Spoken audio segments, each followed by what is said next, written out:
Hello दोस्तों। हमारे बड़े बुज़ुर्गों ने कहा है, समय से पहले और भाग्य से ज़्यादा कभी किसी को कुछ नहीं मिलता है। इसी आदर्श पर मेरी आज की ये कहानी है। किसी गांव में एक ब्राह्मण और एक ब्राह्मणी रहते थे। उनकी 7 बेटियां थीं। ब्राह्मण बहुत मेहनत करता था, परंतु इतना धन नहीं कमा पाता था कि घर के 9 प्राणियों का भोजन की व्यवस्था अच्छे से कर पाए। अक्सर से उन 9 प्राणियों को आधा पेट भोजन करके ही सोना पड़ जाता था।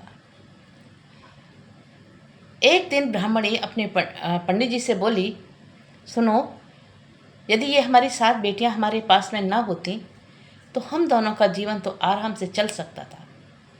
तो क्यों ना बेटियों को कहीं ऐसी व्यवस्था की जाए कि इनका जो जिम्मेदारी है या इनके भोजन पानी की जो व्यवस्था है वो हमको ना करनी पड़े, हमारा जीवन आराम से चल सके। ब्राह्मण बोला, कैसी बात करती हो पंडितानी, ऐसा कैसे हो सकता है? बेटियां हैं, कहाँ छोड़ दूँ? फिर भी पंडितानी ने पंडित जी को मजबूर कर दिया बेटियों को बाहर छोड़ने के लिए। और एक दिन ब्राह्मण जो है अपनी 7 बेटियों को लेकर के बाहर कहीं निकल गया। एक गांव से दूसरे गांव, दूसरे गांव से तीसरे गांव, चौथे गांव, ऐसे घूमता रहा। वो घूमते घूमते शाम हो गई।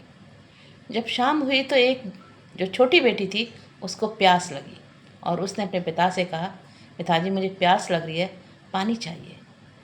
पिताजी बोले, हाँ बेटा, मैं अभी लेके आता हूँ। शाम हो गई है, रात होने वाली है, मुझे ढूंढना पड़ेगा पानी, कहाँ पर मिलेगा। तो तब तक तुम ऐसा करो, ये जो पेड़ है ना, इस पर 7 बहनों बैठ जाओ और मैं 1 घंटा इस पेड़ पर बांध के जाता हूँ। यदि ये घंटा बजता है तो तुम समझ लेना कि मैं आ रहा हूँ, वरना जब तक ये घंटा ना बजे तुम पेड़ से नीचे मत उतरना। तो बेटियों ने अपने पिता की बात मान करके पेड़ पर चढ़ गईं और पिता जो है वहाँ से चले गए। अब काफ़ी देर हो गई लेकिन उनके पिता लौट करके नहीं आए। बेटियां इंतज़ार करती रहीं कि पिताजी आ रहे होंगे, पानी लेकर के पिताजी आ रहे होंगे, लेकिन ना बाबा आए ना घंटा बाजे। रात हो गई पूरी। अब बेटियां नीचे, अब डर भी लगे कि जंगल का रास्ता है और हम नीचे उतरेंगे तो कोई जंगली जानवर ना आ जाए, इसलिए वो रात भर पेड़ पर बैठी रहीं। सुबह होते ही छोटी वाली बेटी ने कहा बड़ी वाली बहन से, सबसे बड़ी बहन से, दीदी मुझे पेट में दर्द हो रहा है, मुझे नीचे उतारो और मुझे शौच के ले जाना है। बड़ी बहन बोली, कैसे उतारूं, अभी तो थोड़ा थोड़ा अंधेरा है। कि नहीं, मेरे को बहुत तेज़ दर्द हो रहा है पेट में, मुझे उतारो, पेट से नीचे उतरना है और मुझे शौच के ले जाना है। बड़ी बहन ने किसी तरह से छोटी बहन को उतारा और कहा कि ठीक है, तुम अपने पेट की को खाली करो, यहाँ पर फ्रेश हो जाओ। अब बेटी जो छोटी वाली थी वो वहाँ पर फ्रेश होने लगी। उसके बाद वो कहने लगी, दीदी अब मैं साफ़ कैसे करूँ, खुद को साफ़ कैसे करूँ, पानी कैसे लूँ, कहाँ से लूँ। अब वहाँ कोई व्यवस्था नहीं थी, बड़ी परेशान थी। तो उसने कहा, देख ले यहाँ पर ही कुछ पत्ते वगैरह हों, कोई कागज़ वगैरह हो, और तो कुछ हमारे पास में है नहीं। तो छोटी बेटी ने अपने आप को साफ़ करने के लिए मजबूरी में हाथ घुमाया चारों तरफ, तो वहाँ कुछ कागज़ से, कुछ सिक्के से, कुछ इस तरह की चीज़ें हाथ में आईं। उसने गौर से देखा तो वो रुपए पैसे थे। उसने अपनी बड़ी बहन से कहा, दीदी देखो, यहाँ तो रुपए पैसे पड़े हैं, बहुत सारे रुपए पैसे हैं, देखो चारों तरफ रुपए रुपए हैं। बड़ी बहन ने ध्यान से देखा तो वाकई में वहाँ पर बेशुमार दौलत पड़ी थी। उन्होंने वो सारी दौलत वहाँ से इकट्ठी की और फिर उसके बाद में उन्होंने, जब उनके पास में इतना धन आ गया, 7 बेटियों ने उठ कर के वहाँ से उन पैसों से कहीं बहुत सुंदर महल बनाए। 7 महल बनाए। सातों बहन, 7 लड़कियाँ थीं, 7 के लिए अलग अलग महल बनाए, एक ही जैसे, एक से एक सुंदर। और वहाँ पर आराम से रहने लगे क्योंकि अब उनके पास में पैसे की कमी नहीं थी। उनके पास तो दास दासियाँ रहने लगी, बड़े आराम से ज़िंदगी कटने लगी। इधर ब्राह्मण अपने घर में सोचने लगा क्योंकि वो बेटियों को छोड़ के गया था, बेटियों से उसे बहुत लगाव था। वो सोचने लगा, मैं बेटियों को जंगल में छोड़ आया, मैंने पलट के भी नहीं देखा कि बेटियां कहाँ हैं। कहीं ऐसा तो नहीं कि मेरी बेटियां जो हैं अब मर चुकी हों, कोई जंगली जानवर खा गया होगा, न जाने कहाँ किस हालत में होंगी यदि जीवित होंगी तो। वो बहुत परेशान था बेटियों के बारे में सोच सोच करके। तब उसने पंडितानी से कहा कि मुझे बेटियों की याद आ रही है, मैं वहाँ जा कर के देखना चाहता हूँ जहाँ छोड़ के आया था, कि वहाँ से बेटियाँ कहाँ गई, शायद कुछ पता पड़ जाए। ब्राह्मणी बोली, अरे क्या सोच रहे हो, अब तक लड़कियाँ क्या जिंदा होंगी, कितने साल हो गए। उसने कहा, नहीं, फिर भी मेरा मन नहीं मान रहा है, मैं बहुत बेचैन हूँ। तो ब्राह्मणी ने कहा, तो फिर ठीक है, चले जाओ। और वो ब्राह्मण जो है वहीं उसी स्थान पर गए जहाँ पर वो बेटियों को छोड़ के गए थे। तब तो वहाँ जंगल था, लेकिन अब वहाँ जंगल नहीं था, अब वहाँ सुंदर सुंदर महल बने पड़े हुए थे और खूब बड़ी बस्ती बसी हुई थी। अब वो ये सोच रहा था, छोड़ के तो मैं यहीं गया था, लेकिन यहाँ तो जंगल था और यहाँ तो पूरी बस्ती बसी हुई है। घर से वो एक सूप लेके आया था, तो उसने कहा कि मुझे कैसे मैं ढूंढूं, लेकिन बेटियों को तो मुझे ढूंढना है। तो वो सूप वाला बन करके आवाज़ लगाने लगा, सूप ले लो, सूप ले लो, कोई सूप ले लो, ऐसे करके आवाज़ लगाने लगा।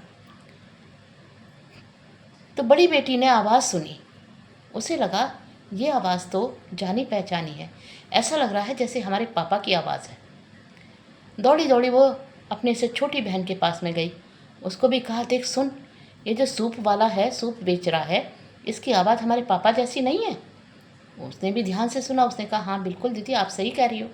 ऐसे ही सातों बहनों ने सुना और सबको लगा कि ये हमारे पिताजी की ही आवाज़ है। तो उन्होंने दास दासियों को भेज करके उस सूप वालों को बुलाया। तो वाकई में उसके पिताजी थे।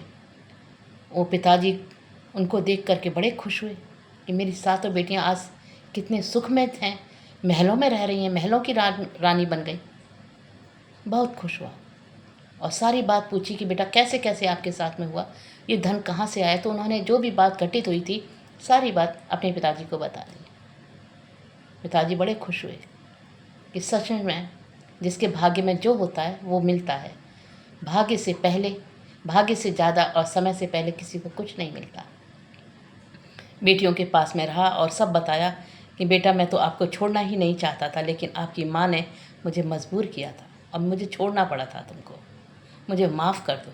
उसके मन में बहुत ग्लानि थी, इसलिए उन्होंने बेटियों से माफ़ी मांगी। बेटियों ने कहा, पिताजी कोई बात नहीं, माँ की भी गलती नहीं है, भूखी रहना पड़ता था हमारे कारण, अब उनको कम से कम भरपेट भोजन तो मिलता होगा। तो आप यहाँ रहिए, हमारे यहाँ पर खूब अच्छे से रहिए, कुछ दिन हमारे पास में भी रहिए।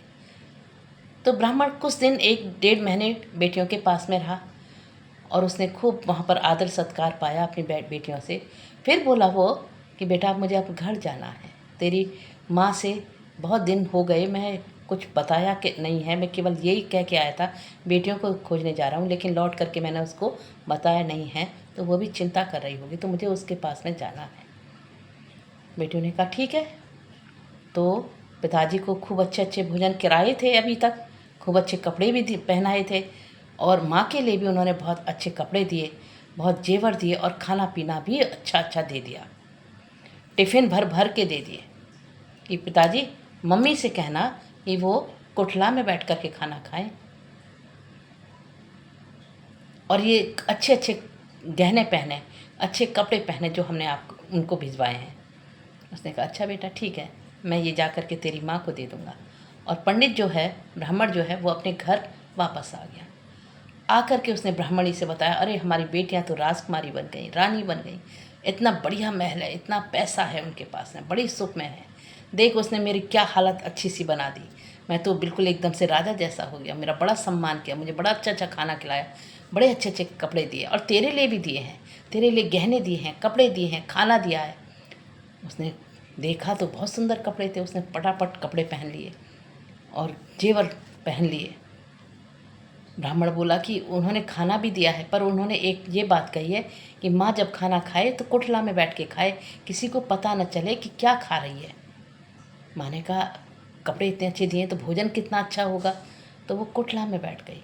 और कुटला में उसने ढक्कन खोला और खाना खाने के लिए जैसे ही हाथ उसमें टिफ़िन में डाला तो एकदम से चीखने लगी अंदर से, खा लिया खा लिया खा लिया खा लिया खा लिया। बाहर ब्राह्मण बैठा हुआ था, उसने खा लिया तो खा लेना, चिल्ला क्यों रही है, बैठ के आराम से खाना। और वो अंदर से चिल्ला रही थी कि खा लिया खा लिया खा लिया, खा ली खा ली खा ली। लेकिन ब्राह्मण ये सोच रहा था कि ये खाना खा रही है तो इसलिए वो चिल्ला रही है, लेकिन अंदर उसके कुटला के अंदर जो वो बैठी भी थी, उसको सांप बिच्छू ये डंक मार रहे थे। क्योंकि बेटियों के साथ में माँ ने बहुत बुरा किया था, बेटियों ने टिफ़िन में ये सांप बिच्छू ही भेजे थे जो उसकी माँ को काट रहे थे, और वो अंदर से चिल्ला रही थी कि इन्होंने मुझे खा लिया। लेकिन ब्राह्मण नहीं समझ पा रहा था, और थोड़ी देर बाद ही पंडितानी अंदर ही अंदर कुटले के अंदर ही मर गई। अब जब वो शांत हो गई तो पंडित बोले कि अब निकल आना, लेकिन वो नहीं निकली, काफ़ी देर तक नहीं निकली। तो पंडित जी ने वो कुटला तोड़ा और उसके बाद में अपनी पंडितानी को निकाला तो मरी हुई निकली। तो कहानी का मतलब यही है कि हमें ये नहीं सोचना चाहिए कि हम अपने भाग्य का खा रहे हैं, या यदि ये नहीं होता तो हमको ज़्यादा मिलता। हमें जो मिला है हमें उसी में सब्र करना चाहिए। भाग्य से ज़्यादा समय से पहले कभी किसी को कुछ नहीं मिलता। हमारे भाग्य में जो होगा, जितना होगा, वही हमको मिलेगा। उसने बेटियों के साथ में गलत किया था तो बेटियों ने भी माँ को सबक सिखाने के लिए ये काम किया था। देखो दोस्तों, आप लोग सब्सक्राइब नहीं करते हैं, सब्सक्राइब किया कीजिए। मैं अच्छी अच्छी कहानियाँ आपके लिए लेके आती हूँ। सब्सक्राइब किया कीजिए, कमेंट किया कीजिए और शेयर भी किया कीजिए, जिससे कि मुझे भी प्रसन्नता हो कि मैं आपके लिए कुछ और अच्छा लेकर के आऊँ और मुझे भी मोटिवेशन मिले। Thank you.